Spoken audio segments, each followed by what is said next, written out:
Welcome back to the warm-up. Lot of trades going on past couple of days. Some of them are interesting. Some of them are more, just kind of like, what the heck? Like, why? Like, we're going to get into a lot of them. A lot of the same players have been moved around a couple of times. There's been deals that have fallen through. It's been kind of crazy. But the first kind of domino that fell down was Bradley Beal going to the Phoenix Suns, which I still can't even comprehend. I think I'm just going to have to see it when it happens. It's just going to be able to see him on the court and be like, oh, dang, like he's on the Suns. I think that's crazier than the KD trade, honestly. Bradley Beal was traded for Chris Paul and Landry Shamet. And let me count. 1, 2, 3, 4, 5, 6, 7, 8, 9, 10 picks. And a couple of pick swaps are in there. Those are combined first and second round picks over the next decade, honestly.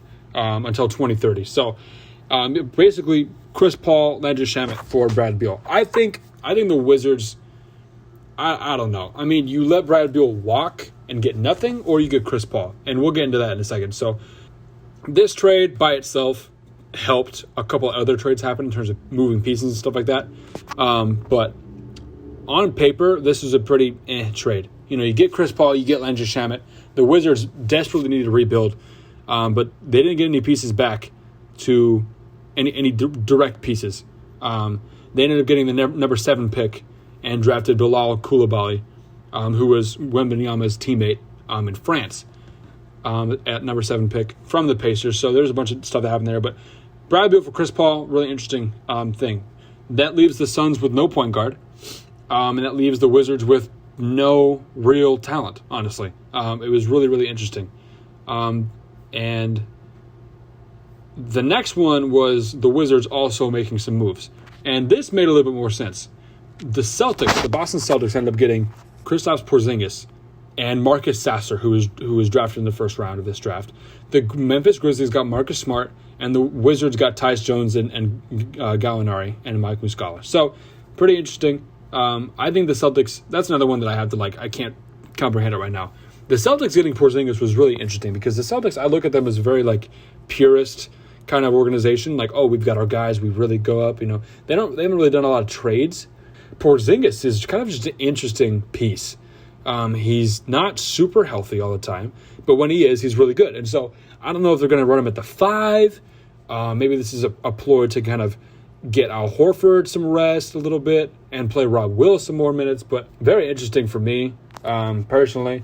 And then the fact that they gave up Marcus Smart, that blew my mind. I don't think anybody was guessing that Marcus Smart was going to get traded.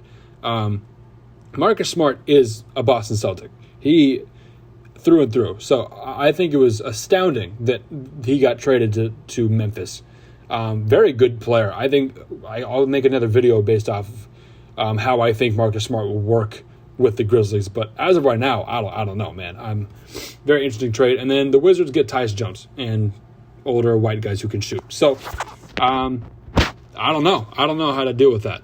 Moving on, there are a couple of other trades that happened on draft night that were really interesting, and after a couple of guys getting traded with picks and stuff like that. There was another one that was interesting because it happened in the lottery. So the Thunder had the 12th pick. And they moved up with they traded the Mavericks to get the 10th pick, okay? So they drafted Derek Lively. The Thunder drafted Derek Lively. And the Mavericks drafted Cason Wallace. I loved that the Thunder drafted Derek Lively, even though they traded him. But I even like it better that the Mavericks got it because Derek Lively is a 7'1" shot-blocking big. I think he averaged 4 blocks a game. I don't know how reliable that source is, but man, this guy is straight up defense. He doesn't need touches on the ball. He just sits there and plays defense and is really, really good at what he does. And so I think if the Mavericks keep Kyrie and they have Luka, obviously, then Derek Lively is going to be a very, very good fit defensively for that team, which is what they desperately need. What a wonderful move from the Mavericks. This is a guy that they need anchoring the defense. They tried it with Christian Wood, and they have Maxi Kleber, who's a very, very, very good defender. But he was injured a lot last season, and we saw kind of how bad that ended up being for them. And so it was a phenomenal trade for the Mavericks. But the Thunder getting another guard kind of was interesting because you have Shai Gilgeous, who can play the one of the two. You have J-Dub, Jalen Williams, who is listed as a forward, but he's like 6'4", 6'5", and definitely I think like a two-way guard. He reminds me of D Wade in terms of like build and a little bit of play style. Then you got Josh Giddey, who's a 6'8" point guard who can do everything on offense, and is a phenomenal facilitator for the team, especially with Shea being there. So I would have liked the Derek Lively pick for the Thunder, but getting another point guard is interesting. I do like Cason Wallace as a player. Don't get me wrong. I love that player. But I'm just very interested that they couldn't get anything else, or it could have just kept Derek Lively. I don't know if he would have fallen down to 12 where the Thunder were at. It's only like 2 picks away. But it was just very interesting. It was straight up just pick for pick. There was no other like cash, no other picks in there. It was Derek Lively for Cason Wallace. So I thought that was really interesting. The specific details for the next trades haven't really come out yet. But Jordan Poole got moved from the Warriors to the Wizards, and Chris Paul got moved from the Wizards to the Warriors. And the Warriors have come out and said that they are not planning to trade Chris Paul. Now, 24 hours earlier, they had said that they were not going to trade Jordan Poole. And they traded Jordan Poole. So, who knows, whatever that means. But I really think that Steph Curry and Chris Paul, I don't know. People are saying, oh, great championship run. I don't know. I don't know how that's going to work. I think it'll be great in terms of like veteran, like, you know, they get together and they're obviously two of the greatest point guards of all time on the same team. But I'm very, very intrigued to see where that's going to lead if they end up keeping him.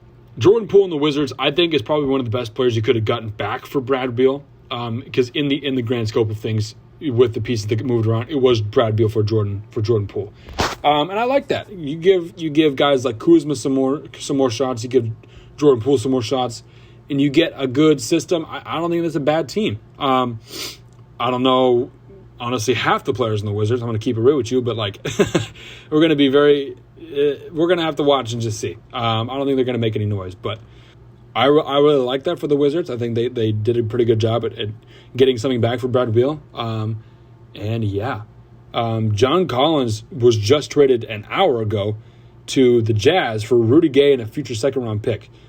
This is the trade where you can just look at it and be like, okay, they just wanted to get something for John Collins. Rudy Gay is past his prime, and they're just getting a second-round pick with Rudy Gay. So just offloading John Collins to the Jazz, I think that's also an interesting team. I mean, you have another forward. You've got a lot of bigs in Utah. You got Walker Kessler and you've got Lauri Markkanen. So I don't know how this is going to work. John Collins has been in the league enough to know that like who he is and what he wants.